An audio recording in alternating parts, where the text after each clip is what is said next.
Tonight on Currents News, uproar over a rabbi's huge Brooklyn funeral and how the mayor handled it. The mayor seems not to be driven, however well-intentioned he is, by real public safety. And troubling scenes from underground. The subways may have returned to the bad old days. Workers are speaking out. You want to call us emergency responders, you want to call us essential, then treat us as such. Plus, a chance to worship God in person. We haven't in months. The White House is putting together new guidelines. And this. Love conquers all, even the pandemic. The Diocese of Brooklyn is getting couples ready for marriage in a new way. I'm Emily DROOBY, and I'll tell you how.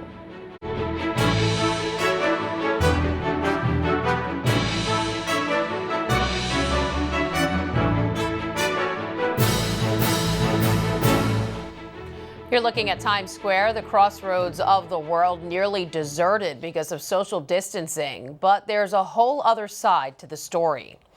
Good evening, I'm Christine Persichetti. Thousands of people jammed onto Brooklyn streets for a funeral last night, mourning the coronavirus death of a rabbi. An uproar over the gathering and what Mayor Bill de Blasio had to say about it is still brewing today. The NYPD called in Tuesday night as thousands of Orthodox Jews gathered for a funeral in Williamsburg, Brooklyn. Crowds of people standing right next to each other despite social distancing orders, mourning the loss of a rabbi who died of coronavirus. When Mayor Bill de Blasio found out about the crowds, he went to Williamsburg to see for himself what was going on. People's lives were in danger before my eyes, and I was not going to tolerate it. So he instructed the police to hand out summonses or even make arrests, saying in a tweet, "My message to the Jewish community and all communities is this simple: the time for warnings has passed." Well, that tweet drew criticism, some saying de Blasio was singling out a religious community and threatening them in direct violation of their First Amendment rights. Jonathan Greenblatt, head of the Anti-Defamation League, blasted de Blasio on Twitter, writing, "Hey, New York City Mayor, there are 1 million plus Jewish people in New York City. The few who don't social distance should be called out, but generalizing against the whole population is outrageous, especially when so many are scapegoating Jews. This erodes the very unity our city needs now more than ever."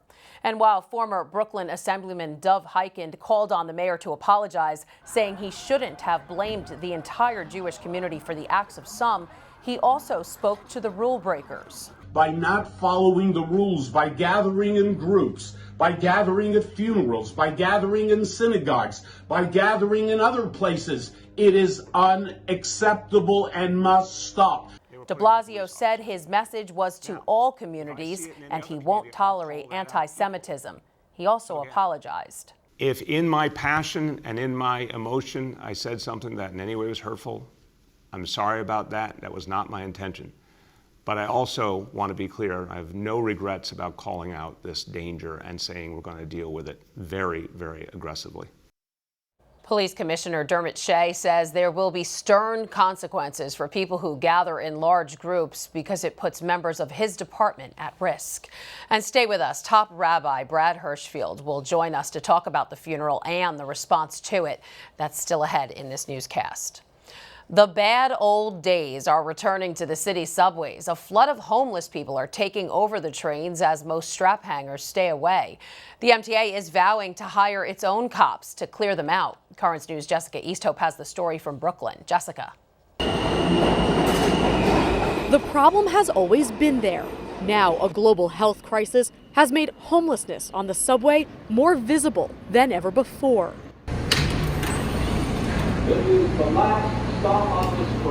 Pools of blood and homeless people occupying most cars at the R train station in Bay Ridge. We caught just a glimpse of the problem, but it's nothing compared to what workers are experiencing. All these things have always been there, but when you're in the middle of a pandemic, you don't expect certain things to continue to happen and go on. And, it's just been tough for us workers. These graphic and disturbing images belong to MTA employees like TRAMELL Thompson, a train conductor on the Q line. They're essential workers who arrive at their jobs to find feces, urine, and used syringes. For the last 6 years, Thompson says he's seen a vicious cycle of blame allow problems and safety risks to continue. The MTA is saying it's the mayor. the governor is saying that it's the mayor. So you have three entities pointing their fingers at each other, and who's suffering? You and I. All while nearly 2,000 MTA workers have contracted coronavirus. Nearly 100 have died. The state runs the MTA, clearly. The state has a whole lot of the pieces to the puzzle here. We sent these troubling images to the mayor's office asking for a response. A representative said, quote, "I really think you'd want to ask the MTA about this."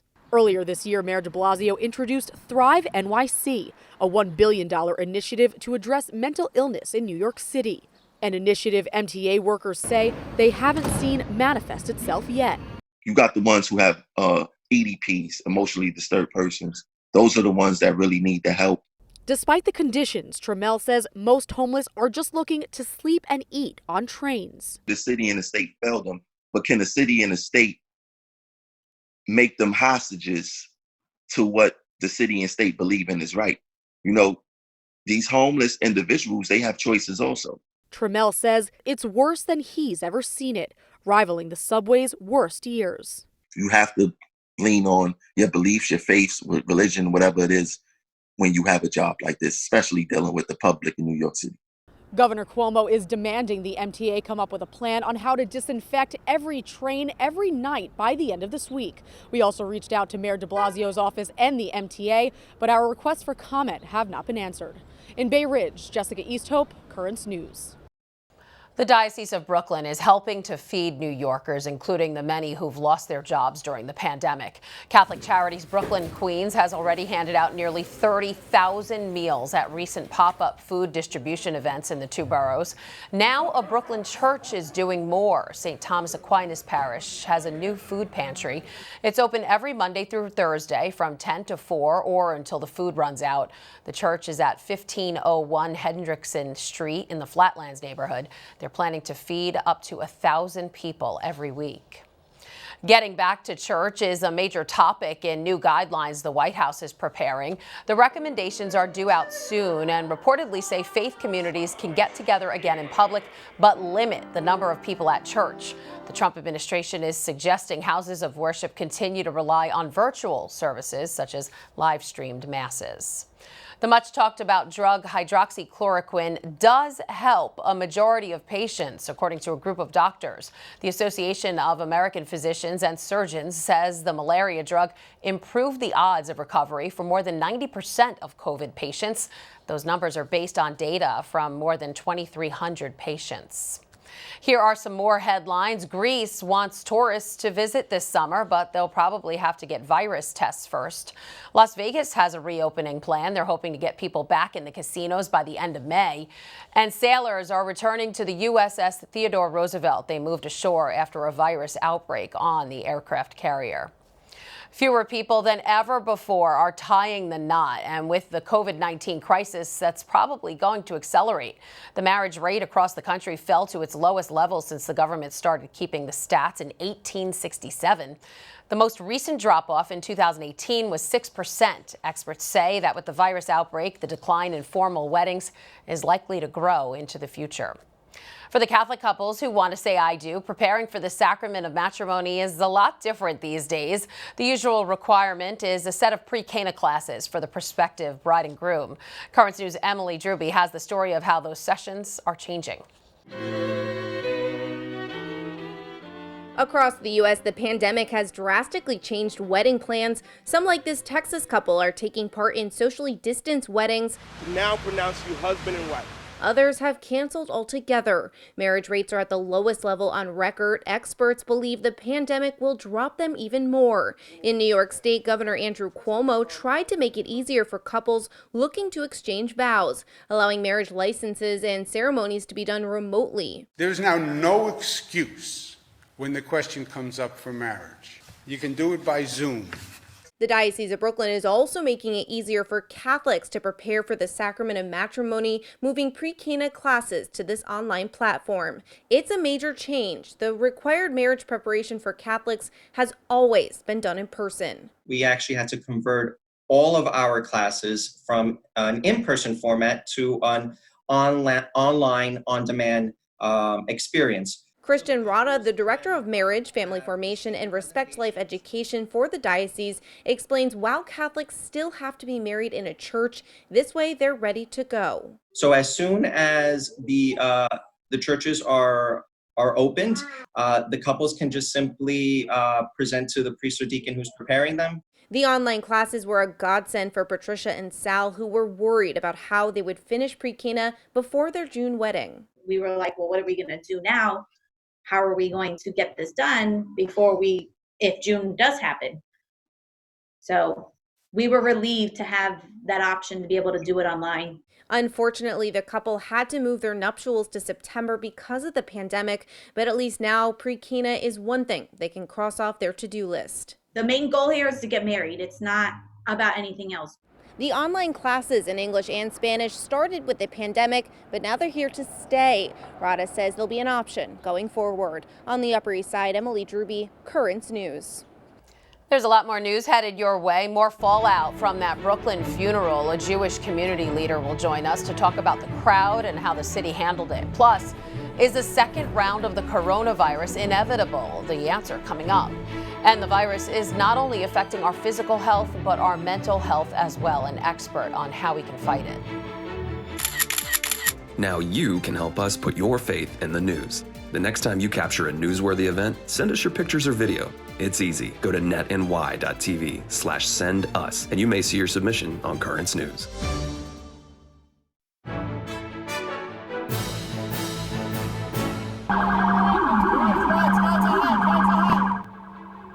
Another scene from Brooklyn last night. Police trying to disperse a crowd that gathered for a funeral, clearly ignoring social distancing rules.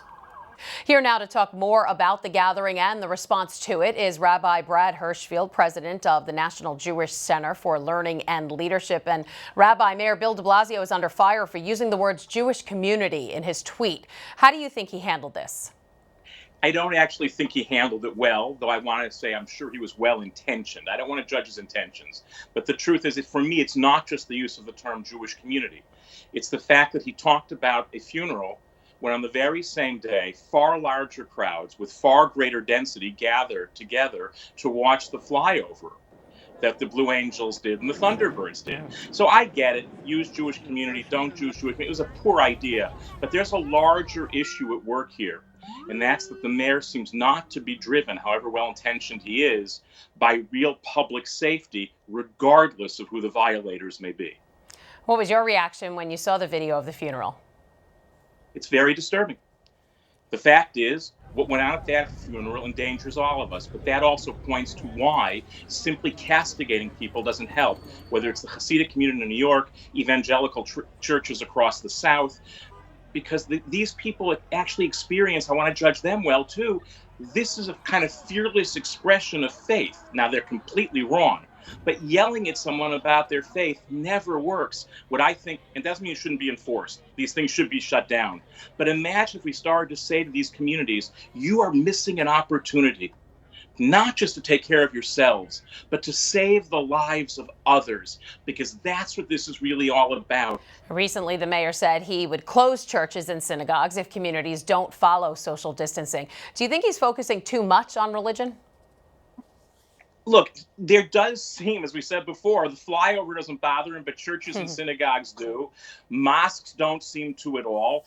There is some kind of a bugaboo here, and it would be wise, even if I'm wrong about that, to appreciate that what we need right now is, yes, some degree of enforcement, though we should note the funeral was coordinated with local precincts. And so we would first have to turn to the police and say, what can we be doing differently? But most importantly, beyond threats, not a good idea, enforcement, often appropriate, is building bridges in which people felt they were accountable to each other, regardless of what faith they follow or no faith at all. All right, Rabbi Brad HIRSCHFIELD, president of the National Jewish Center for Learning and Leadership. Thanks for joining us. Thank you. The U.S. economy is getting slammed by the virus crisis. Keeping the food supply chain running is a big concern. At the same time, we're being told to prepare for round 2 of the outbreak. Whitney Wild has the story from Washington. Fear, Anger, confusion from some meat industry employees after President Trump signed an executive order compelling processing plants to stay open. He is putting the workers at risk. This is reckless and irresponsible of him to do this. The White House says the order ensures the food supply chain stays intact, a response to meat executives and farmers who say they may have to euthanize millions of animals due to plant closures. Right now, we're definitely in survival mode. The debate comes as data from January to March shows the United States economy shrank for the first time in 6 years. We had the strongest economy anywhere in the world, and I hope we're going to be back there again. Despite the blow to bank accounts, a majority of Americans say relaxing restrictions too soon is a bad idea. A poll released Wednesday shows 65% of Americans think employees should not return to work without more widespread testing. 80% don't think you should eat inside a restaurant, and 91% say it's a bad idea to attend a sporting event. A top doctor on the White House coronavirus task force says the U.S. is almost certain to see another round of the virus later this year. If we are unsuccessful or prematurely try to open up, it could be a rebound to get us right back in the same boat. It's not going to disappear from the planet. In Washington, Whitney Wild, Currents News. Still to come on Currents News, dealing with the coronavirus is hard enough for you and I, but it's even more difficult for people with disabilities and their caregivers. An expert weighs in. Plus, a dog goes missing after saving a family from a tornado. We'll tell you what happened. Do you have a story idea or want to share a tip? Email us at newstips@desalesmedia.org or call our 24-hour number 718-517-3122. We'll be right back.